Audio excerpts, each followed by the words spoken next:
Sejam muito bem-vindos ao Laboratório de Liderança. Estamos aqui mais uma semana, mais um episódio.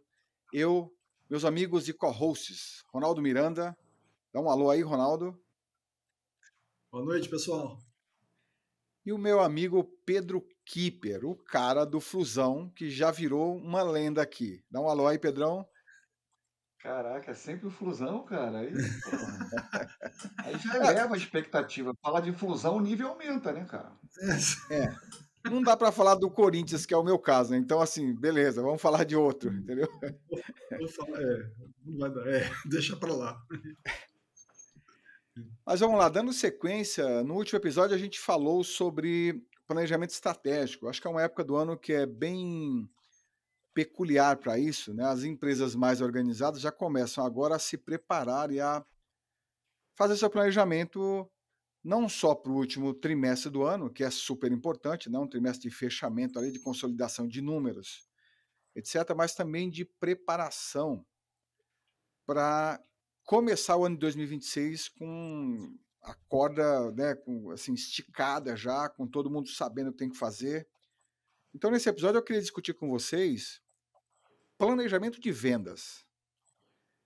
E aí, planejamento, para a gente buscar detalhar o máximo possível, além de só meta, porque a maioria das pessoas vê isso, né? Ah, não, eu vou estabelecer um número para o Q4 ou um número para o ano, mas o planejamento, e nós temos aqui o Pedro que deve fazer isso com o pé nas costas há muito tempo, o Ronaldo que já fez isso, sei lá, 200 vezes, mas planejamento envolve sempre finanças, pessoas, obviamente, dependendo do que você for estabelecer de objetivo, processos e, eventualmente, ferramentas. Então, eu queria ouvir de vocês qual que é o caminho ou por onde o empresário deve começar, além de só estabelecer uma meta numérica, né? Mas para fazer um planejamento de vendas assertivo para um trimestre como o Q4, que é o último trimestre do ano, e obviamente para iniciar a preparação de captação de lead, né, de proposta no campo, para que comece o Q1 de 2026 já com o pessoal sabendo o que está fazendo, com clareza de objetivos e, obviamente, com um pipeline já em formação. Então, gostaria que vocês começassem falando disso. Quais são os pontos essenciais para o empresário ou o executivo que está responsável por isso prestar atenção no planejamento de vendas para um trimestre como o Q4 e, além de tudo, dependendo também do conhecimento dele do ciclo de venda, né, do portfólio de produto, ticket médio, etc., a preparação ou criação de um portfólio para o próximo ciclo que já se inicia ali em 2026. Fiquem à vontade para discorrer sobre o tema que vocês conhecem muito. Então, por favor, vamos lá. Deixa eu falar da estrutura, depois o Pedro fala do detalhe, porque ele lidera vendas faz muito tempo, né? Você pontuou bem os links, né? Toda empresa que faz um plano de venda bem feito, fez um plano estratégico antes para definir que produto, que mercado, quem é o concorrente, é, posicionamento de marca, investimento de marketing, porque sem isso o plano de vendas é só um chute, né? E ele tem que estar 100% síncrono, né? Ou seja, eu vou falar que eu vou vender, vamos lembrar dos nossos bons tempos. Vou lançar em fevereiro do ano que vem um notebook, tá. Cara, eu tenho que me preparar para que isso seja verdade e o que eu preciso fazer do lado de vendas para que isso seja um número factível.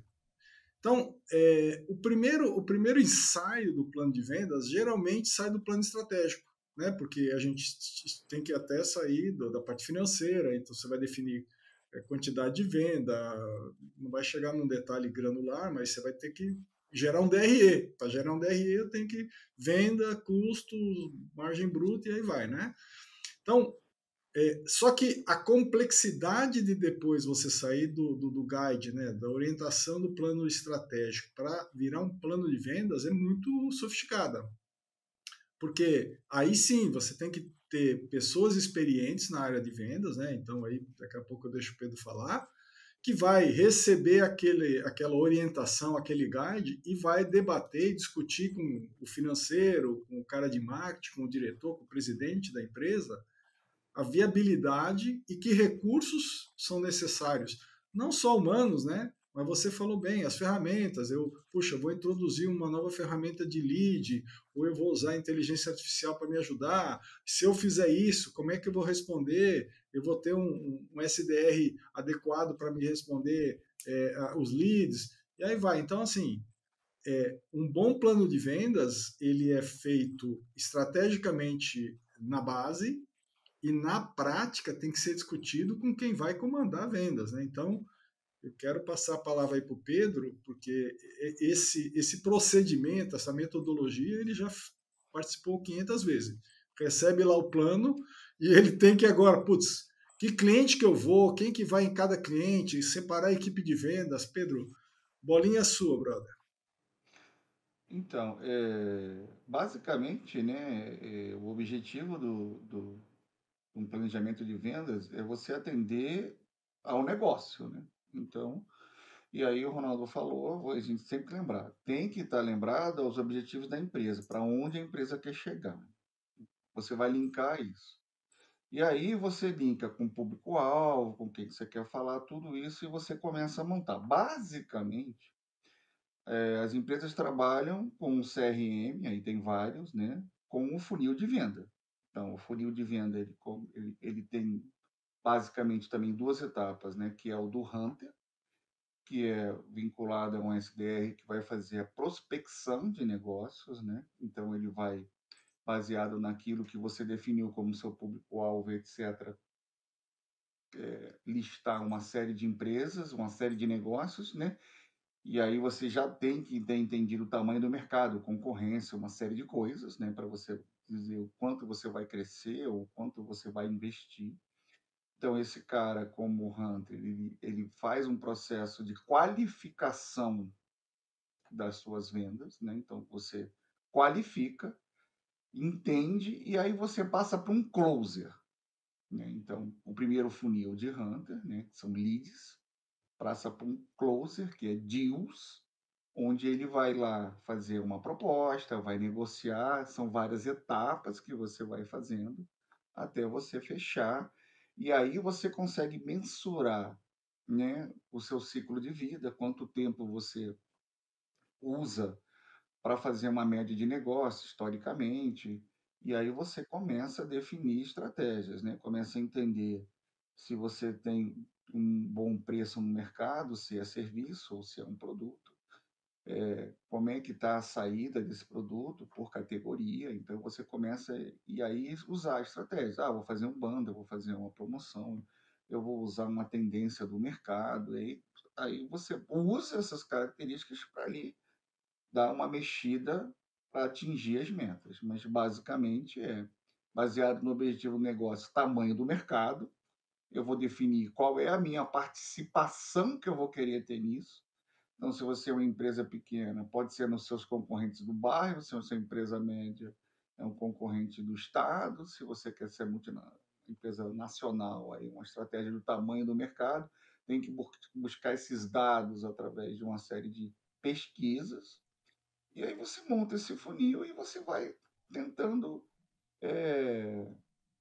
se adaptar, né? Porque esse funil ele tem que ser mensurável, ele tem que ser você tem que revisar ele constantemente, né?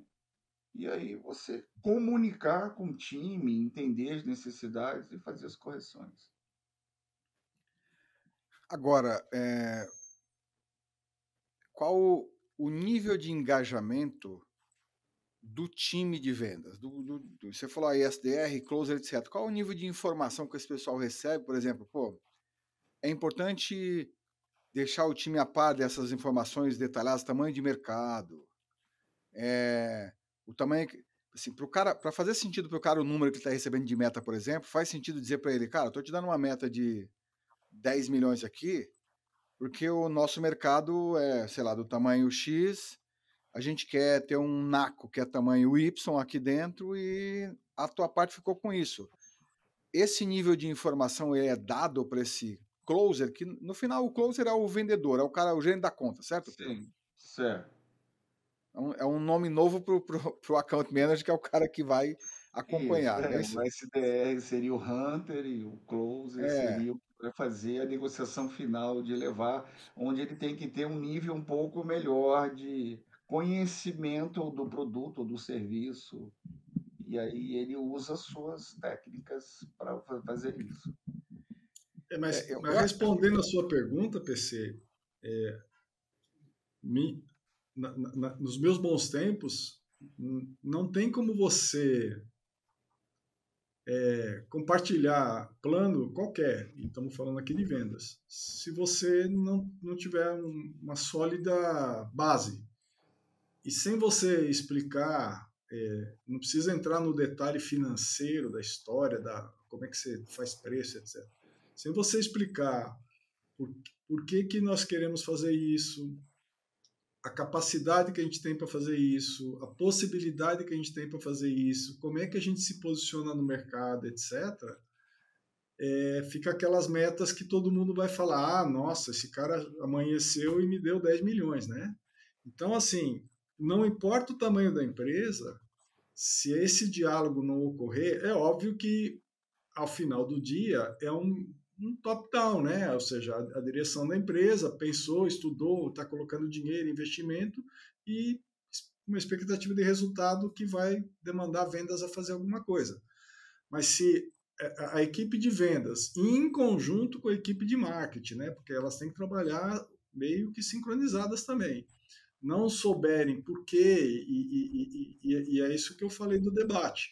A gente estabelece no plano estratégico, chama quem comanda, antes de levar para o closer, gostei desse nome, é, antes da gente levar para o último degrau da escada, que vai ter lá a missão de bater na porta do cliente e fechar o pedido, trazer na mão, ou eletronicamente agora, todo mundo tem que estar, não uníssono em concordância, mas tem que estar consciente da onde saiu, que não teve nenhum maluco que, opa, quero vender 10 milhões o ano que vem. Tem que ser uma coisa bem estruturada, debatida, e ao final do dia, como eu falei, às vezes é um top-down, mas é um top-down que tem lógica, que tem bom senso, que tem discussão, que tem. Putz, mas aqui o cara forçou um pouquinho. A gente tinha 25% de share, agora o cara quer ter 32% um ano para o outro, é meio puxado. Ah, mas ele vai pôr recurso? Não vai ou vai? Ou seja, tem toda uma discussão. A minha experiência é o seguinte: se ao nível de direção e gestão não tiver alinhado e depois isso seja transparente para quem está embaixo, os guerreiros, o pessoal de frente, porque o cara leva uma meta de 2 milhões e fala, ué, de onde esses caras tiraram isso? Eu tenho 2 clientes que os últimos 6 meses faturou 100 mil reais, como é que eu vou tirar? De onde eu vou tirar 2 milhões? Se ele não souber e você não souber explicar qual o caminho que ele pode tomar para fazer isso, falhou o plano. Então, a comunicação, nesse caso, ela não precisa ser de concordância, mas ela tem que ser muitíssimo bem feita, com os argumentos corretos e também com possibilidades. Não adianta é o que eu falei. O cara tem 3 clientes e que nunca tirou mais que 200 mil. Aí você fala, você tem que tirar 2 milhões. Não tem como, amigão. Você está louco? Ah, não, peraí, mas eu estou lançando mais 5 produtos que esse cara compra do concorrente. Ah, então fica diferente. Dá para sair de 200 para 2 milhões, depende da situação. Então é fundamental. Isso aí que você falou, sem a comunicação correta, sem as discussões, é um plano para inglês ver, ninguém vai fazer. Tem um ponto aqui, é o seguinte, né? Se você dá uma meta inatingível, você já desmotivou o cara. Então, um vendedor desmotivado, você já perdeu energia, né? Um vendedor bom, aí tem um outro ponto. O vendedor bom gosta de dinheiro. O cara que fecha, ele precisa ter a meta, né? A cenourinha ali na frente, que ele vai buscar, e aí tem que, lógico, tem que ter o desafio, né? Se for fácil, também não é o ponto. Então, essa mão entre o desafio que fica inatingível e o muito fácil é uma questão de você entender bem o mercado. Aí falam produtos novos, o serviço, E aí tem um ponto muito importante também, que na realidade, que eu gosto de fazer, eu uso o time na troca de experiências. Então, na minha opinião, ninguém é igual a ninguém, né? Então, se você olha e vê como uma pessoa usa uma técnica de uma reunião, de perceber, de conversar, etc., a troca de informação num grupo, o que, que eu acho importante? Todo mundo olhar e criar a sua maneira de falar. Porque nem todo mundo fala como eu, nem todo mundo fala como uma outra pessoa. Então, para mim, dentro da formação do time, e aí são os exemplos, você fala, olha, ele conseguiu assim, você pode não conseguir. Mas como você adapta ao seu estilo, né? Como você cria um estilo seu, e aí por isso que você está criando uma relação com o time de reuniões, uma de troca de experiência, de você formar, é muito importante, né? E aí entra, né? Você precisa também ter apoio dentro da estratégia de marketing, como ela vai estar desenvolvendo o produto, o serviço, etc., para te ajudar a te posicionar, para que te ajude na venda. É lógico que marketing, etc., tudo ajuda, não resolve, tá? Então, a questão de preço, a questão de posicionamento, se for o serviço de tempo, existe uma série de fatores que precisam ser mensurados durante a negociação para que você tenha sucesso, né? E isso é um aprendizado contínuo. Olha só, eu trabalhei numa empresa que talvez vocês conheçam, uma empresa coreana, que os caras costumavam trazer umas metas que todo mundo achava impossível, todo mundo ficava puto, não tinha comissão, e no final do período os caras tinham atingido 85%, às vezes 90% daquela meta impossível, né? Obviamente que a corda estica num ponto que ninguém consegue suportar isso durante muito tempo, não dá para viver isso, mas era um estilo um pouquinho diferente. Mas eu também trabalhei na Xerox, que além de envolver o time de vendas no sentido de dar informação, etc., tinha um outro processo que era bem interessante. Como eram projetos B2B, com um ciclo de venda mais longos, né, e às vezes projetos de um ticket maior, para as principais contas criava-se um chamado comitê de conta, que durante o ciclo de venda tinham reuniões, dependendo do calor do negócio, quinzenais, dependendo mensais, com finanças, logística, com todas as áreas envolvidas, para quê? O vendedor ou o closer, ele atualizando essas áreas do ponto de calor do projeto, porque ele falava o seguinte, cara, quando os caras derem esse ok aqui, ó, o crédito precisa estar alinhado e pronto para dar crédito para os caras. A parte de cadastro precisa estar checada. O jurídico, vocês já precisam ter visto o contrato, senão o projeto que, sei lá, vai levar 6 meses negociando, se essas áreas não tiverem se preparado antecipadamente para um projeto grande, leva mais 3 meses para fazer o onboard do projeto para poder começar. Então fazia-se um trabalho durante o ciclo de venda do projeto de envolvimento das principais áreas. Então, delivery, logística, né, a parte de rollout do projeto. Então todo mundo participava, era como se fosse um comitê de conta, e o vendedor ele ia atualizando periodicamente as áreas envolvidas sobre o status daquilo, para que quando chegasse ok,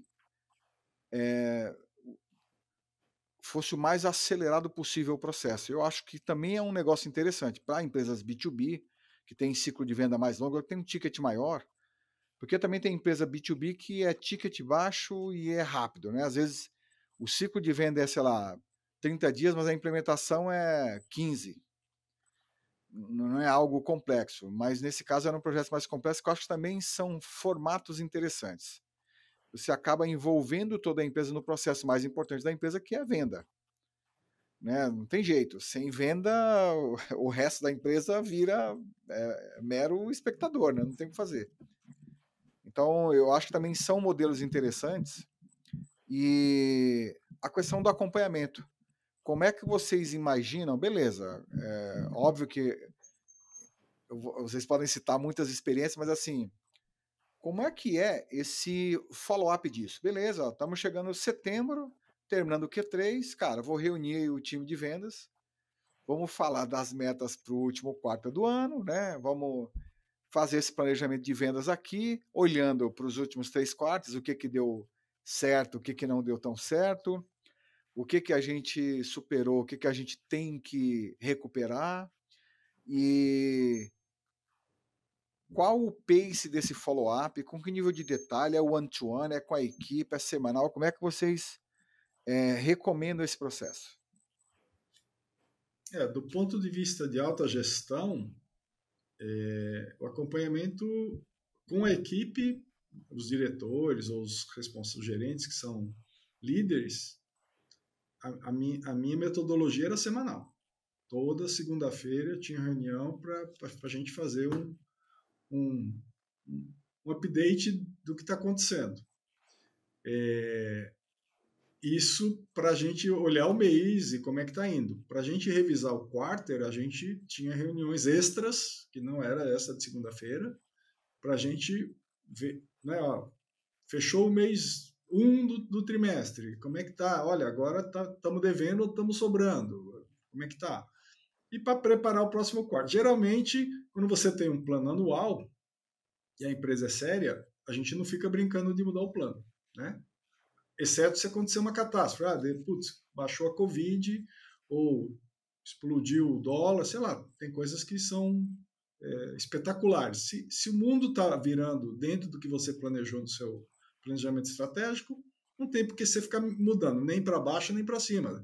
Esse é um outro erro muito comum, que quando o mercado tá bom para caramba, vai lá o espertinho quer puxar, né? Isso a gente viu inclusive na nossa empresa coreana, o cara quer puxar as metas e aí fica incoerente. Mas quando o mercado abaixa, ele também não quer abaixar. Então tem que ser coerente, né? E eu sempre levei isso muito a sério. Eu acho que o plano, quando é coerente, ele tem que ser assim ajustável, mas num nível muito delicado. Não é, pô, sua meta era 10, você está fazendo 15, está ganhando muito dinheiro, pô, sua meta a partir do mês que vem virou 16. Isso é uma sacanagem gigante, né, cara? Então tem que tomar esse cuidado. Porém, com a equipe, eu vou deixar o Pedro falar, com a equipe, cara, depende do líder, do gestor, a coisa é um calor diferente, né? Com os gestores, uma vez por semana, eu acho adequado, não é negócio longo, minhas reuniões com meus líderes era de 1 hora, 1 hora e meia, nunca mais que isso, cada um dava, pontuava, a gente falava, e depois se eu tivesse alguma coisa específica, eu ia falar com aquela área, o responsável por aquela área de vendas. E por que é legal colocar todo mundo numa reunião só? Porque às vezes a experiência de um, do outro, e até um pouquinho da exposição, quando o cara está andando para trás, ele fica contrariado e tenta, perante o grupo, mudar um pouquinho o comportamento. Porque às vezes tem dificuldade e o grupo entende que teve dificuldade. Aquele item ou aquele segmento, sei lá, monitor, esse ano aqui está difícil porque nosso monitor é uma porcaria, o concorrente lançou muito melhor. Aí todo mundo fala, pô, o cara de monitor está ali sofrendo. E às vezes o cara não, na verdade ele não gerencia bem a equipe dele e todo mundo percebe isso. E aí ele tem que se corrigir ou vai acabar saindo do time. Então, o monitoramento e o follow-up, ele é muito pessoal, mas a recomendação é que, para a gestão, uma vez por semana ele tem que pôr o termômetro. Se ele não souber o que está acontecendo, chegar no final do mês, não bati a meta, já perdeu o mês, já comprometeu o trimestre e vai embora. O vendedor é um pouco diferente, aí depende, eu vou deixar o Pedro falar que ele tem diversas, não só experiência, mas tem diversas táticas, né, Pedro? Não, tem um ponto que o Ronaldo citou, mas eu acho importante dentro do planejamento, né, que você saiba as principais coisas que afetam o seu negócio, né? Então, se o dólar afeta, você já tem que entender como é que você sai de uma diminuição para acelerar ou do aumento do dólar, a característica. Se o seu concorrente aumentou ou diminuiu 50% do produto, se depende de importação, atrasou, essas coisas já tem que ter todas as estratégias básicas montadas, porque o tempo de reação é muito importante. Então, essas coisas devem fazer parte do planejamento para que você entenda quais são o impacto no negócio, que é o impacto nas vendas. Para que você já trace nas reuniões que o Ronaldo falou, que eu acho que também deve ser semanal, você tem que acompanhar, não pode deixar a coisa solta, as estratégias de correção para você fazer. o time, né, quem não está e quem bateu meta ou quem não bateu meta, né, a gestão disso é sempre numa reunião para você entender o porquê disso, mas isso eu acho que é uma reunião individual com o cara vendedor, entender qual é a dificuldade dele, se ele não está entendendo o produto, não está entendendo o negócio, se o mercado dele está ruim. Então, essas correções é parte do líder de vendas estar gerenciando isso. E é muito importante, né? Porque às vezes o cara não tem o desempenho porque está numa região ruim, não tem o desempenho porque não tem a vocação. Então, ou não consegue vender aquilo.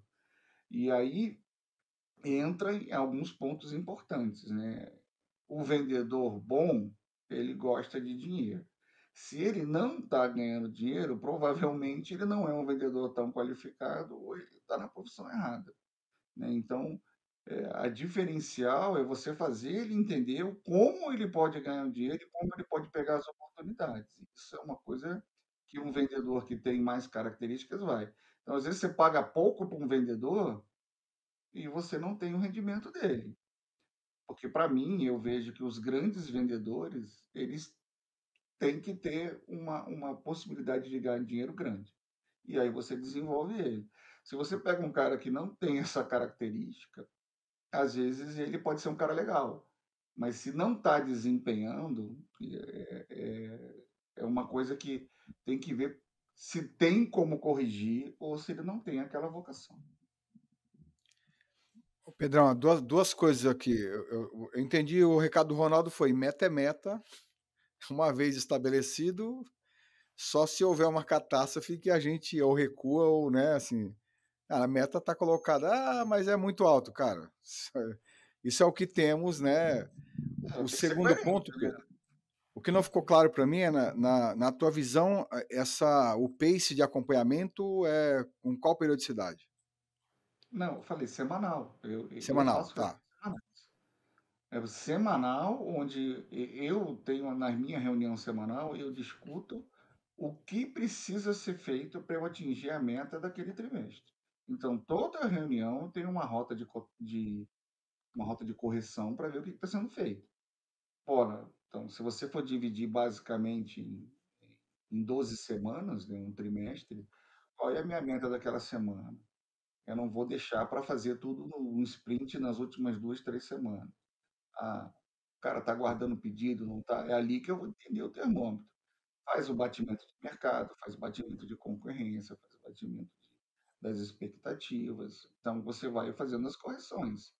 Mas, com certeza, a troca de ideias e esse termômetro é tirado dali, né? Eu, por exemplo, não sou microgerenciador do que o cara vai fazer na vida inteira dele. Até porque hoje, se você tem um CRM, né, o cara usa um CRM para atividades, você consegue ver se ele fez reunião, o que está acontecendo com o cliente nas anotações, etc. Hoje, qualquer tipo de CRM te dá essas informações, né? Quantas reuniões ele fez, quais foram as discussões que tem. Hoje você tem ferramentas, por exemplo, que já te dá a ata da reunião. Então, se você plugar uma ferramenta no seu Meet, no seu Teams, sei lá, no Zoom, ele já te dá a ata da reunião e já verifica o que está acontecendo. Então, se o cara quiser olhar o que está acontecendo, ele consegue olhar. Hoje, o mercado tem ferramentas que podem acompanhar esse tipo de coisa. Mas o objetivo aqui não é fazer o microgerenciamento, o objetivo aqui é fazer uma correção. E se os resultados não estão sendo alcançados. Pergunta: como é que a geração de SDRs e closers, né, essa geração mais recente, encara esse acompanhamento, esse pace cara, os caras conseguem ter coerência de argumentação ou os caras têm maturidade de, pô, eu vejo que vai ferrar, eu procuro o meu diretor antes para falar, cara, vai comprometer aqui né, em função desses fatores, etc.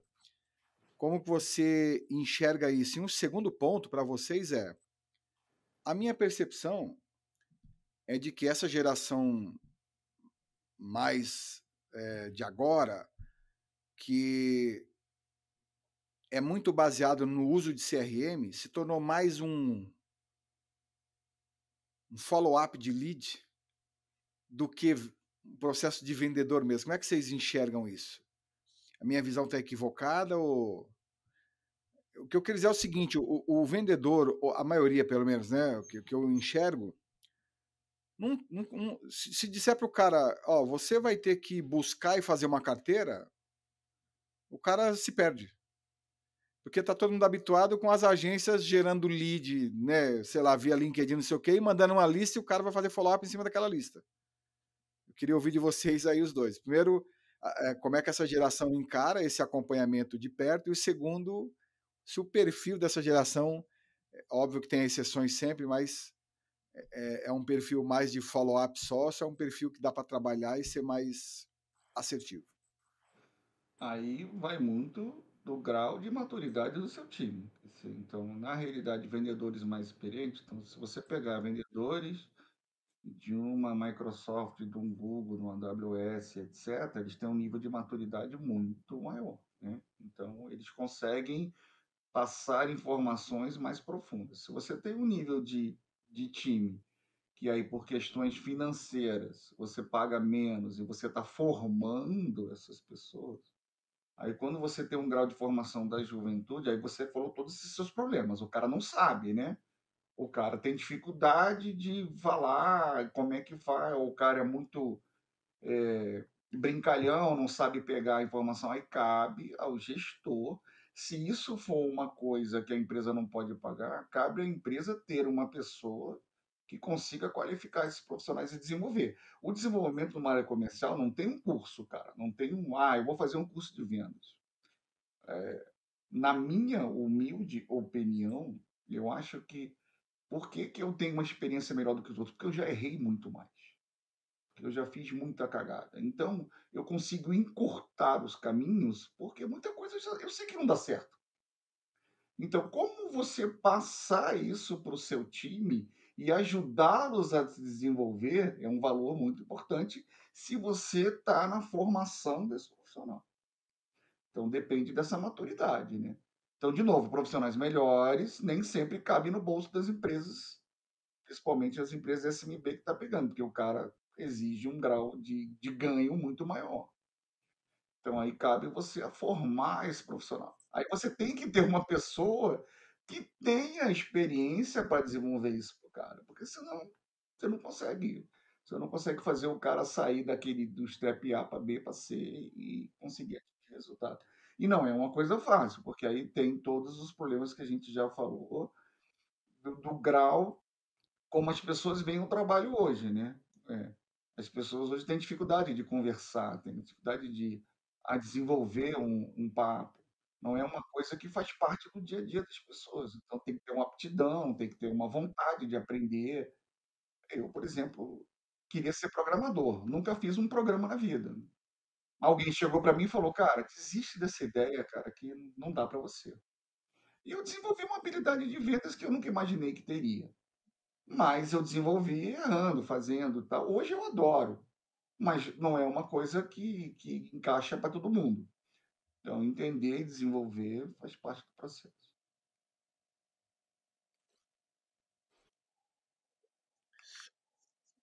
Não, eu acho que o Pedro nos últimos anos aí tem vivido uma experiência muito diferente de tudo que ele fez na vida, né? Fazendo a mesma coisa. O Pedro é da época e que não era closer, era account manager. E não tinha, e não tinha toda essa ferramenta, CRM só grandes empresas tinham, não tinha a disponibilidade, e o mundo era mais físico do que virtual, né? Então, o cara para vender tinha que pegar uma linha dele, ou pegava ônibus, táxi, carro, avião, e ia na frente do cliente vender, ou às vezes por telefone, certo? Então, o relacionamento era importante, era fundamental, tinha o olho no olho, tinha o entendimento, tinha um balé aí de, de, de relacionamento muito diferente. Hoje o mundo é bastante distinto, né? Então o Pedro tem essa vantagem de ter saído do modelo dinossauro, está agora no modelo inteligência artificial.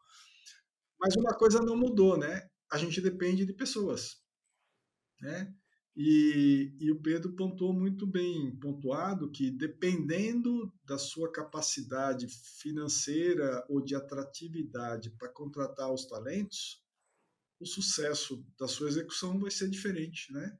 Então, eu canso de ver, e em qualquer ramo, tá? Pessoas não preparadas, empresas não preparadas para preparar essas pessoas querer ter sucesso, né? Então, não tem como você fazer um plano de vendas dar certo se você tem uma equipe que não precisa ser o suprassumo, né? Mas pelo menos bem liderada e disponível a ser treinada. Eu acho que é o grande desafio hoje do mercado, em todas as empresas, como é que a gente faz essa juventude, esse pessoal que está aí né, na flor da idade,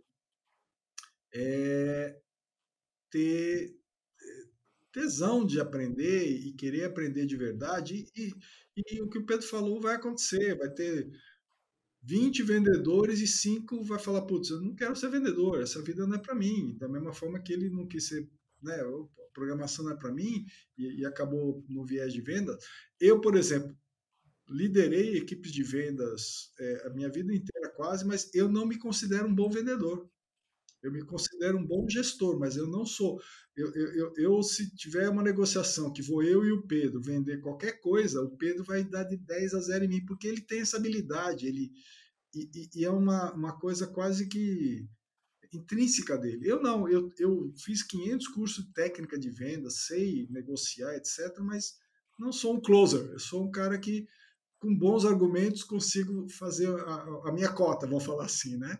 Então, assim, a habilidade ela pode ser mais fácil, depende do perfil da pessoa, mas ela pode ser adquirida. Mas o desafio de hoje das empresas é que a grande maioria não está com essa disponibilidade então acaba se escondendo atrás das ferramentas, o que é ruim para todo mundo, né?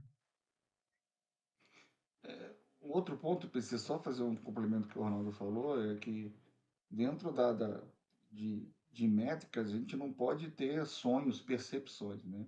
A gente tem que usar dados para se criar fatos, porque contra fato não tem argumento. Então, se você tem dados, você tem coisas que quanto mais informações você tiver, mais chance de ser assertivos, né? Então, de novo, também não é fácil pegar dados, transformar isso numa coisa útil, né? Que outra coisa, dado tem trilhões de dados no mercado. Que dado você tem que pegar, que dado você tem que usar para você criar a sua estratégia. E aí verificar assim, crescimento, etc. Que aquilo falar, pô, eu quero crescer 50%. Porra, baseado em quê?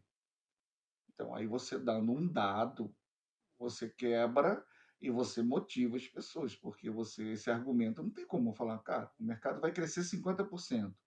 Por que eu não vou crescer igual ao mercado? Né? O mercado vai decrescer. Por que o mercado vai decrescer 10% e eu vou subir 50%? Aí eu tenho que matar todo mundo. Eu sou tão fodástico assim para matar todo mundo e crescer. Então, você precisa também se preparar. E aí, com esses dados, que hoje não é só informação, ele tem que transformar numa coisa que seja viável. E aí tem um monte de técnica para isso, para você trazer uma coisa plausível. E olha que interessante, pelo que vocês falaram, o perfil ideal do vendedor seria o cara com experiência, que já errou bastante, como o Pedro falou, e que saiba utilizar as ferramentas de maneira assertiva, como apoio. Mas esse cara não existe, porque o cara que tem experiência, ele acha que usar a ferramenta é uma perda de tempo, ele fala, pô, estão enchendo o saco, ficar preenchendo essas telas aí que não servem para nada, e serve. E o outro que só vive das telas, tem até medo de falar, tem que visitar o cliente, tem que bater na porta do cara, mas baseado em quê? Então, são perfis difíceis de achar, né? Porque quando encontra, aí é um cara que normalmente performa acima da média, né? Porque vendas é o coração da coisa. Eu concordo com vocês, se não tiver o time correto e alinhado, tem que ter uma mescla dos perfis, tem que ter um perfil de pessoas mais experientes que possam, como o Ronaldo falou, cara, a troca de experiência vai ajudar uns aos outros, né? Os mais jovens, e o inverso. Os mais jovens também talvez falando, cara, o sistema ajuda a ver uma porrada de coisa aqui que se você preencher, vai te ajudar a extrair informações desse jeito e tal, né?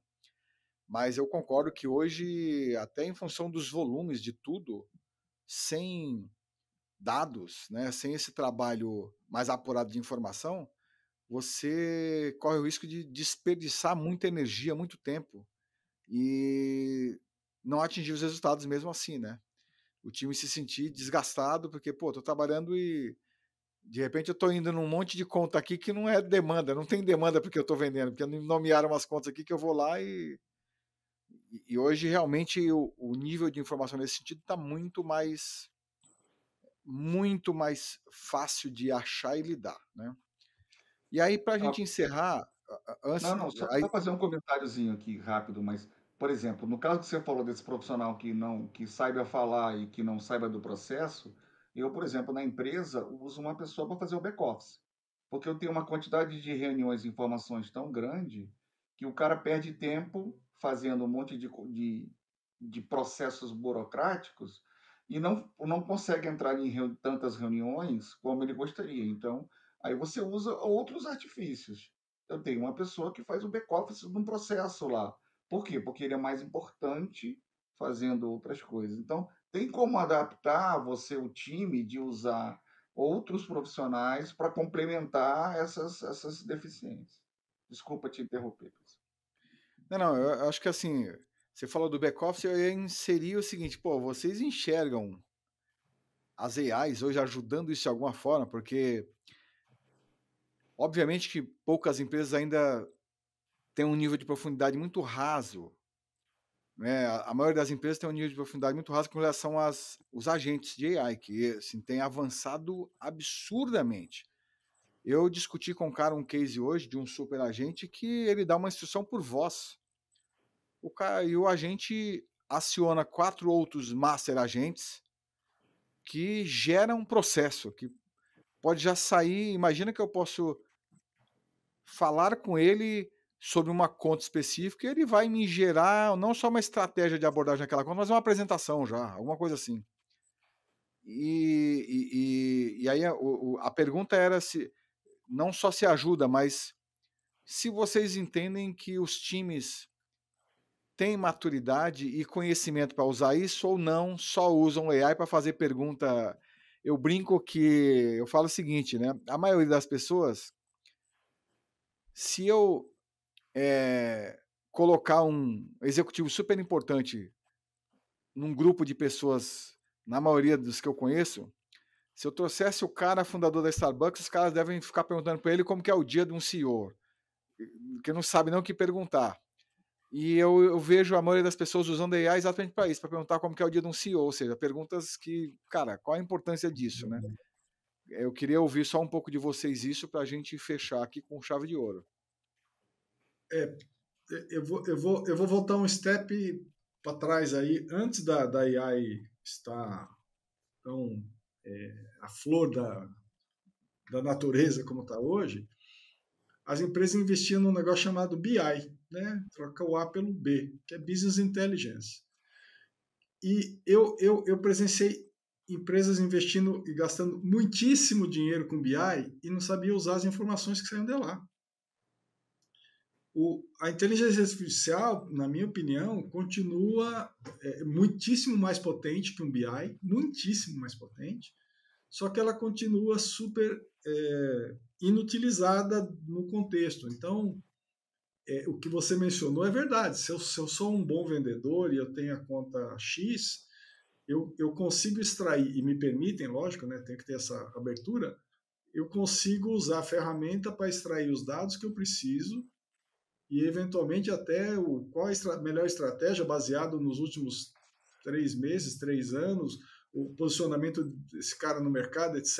E eu aprendo com isso. Só que eu uso tudo isso para me relacionar com a conta. Se eu só usar isso tudo e ficar na tecnologia só, não vai dar em nada, né? Então não é o que eu queria falar com isso. Não é novidade você ter dados e informações para tomar decisões e se relacionar. Pouca gente faz isso bem feito, pouca gente faz isso, inclusive, né? Principalmente a nível de vendedor, né?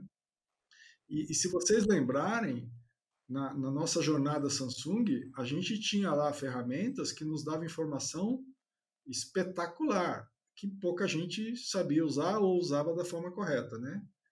E para fechar aqui o meu papo hoje com vocês, o plano de vendas é a engrenagem mais importante do plano estratégico. Se ele não for bem feito, tudo que vocês fizerem no plano estratégico não adianta e não serve para nada.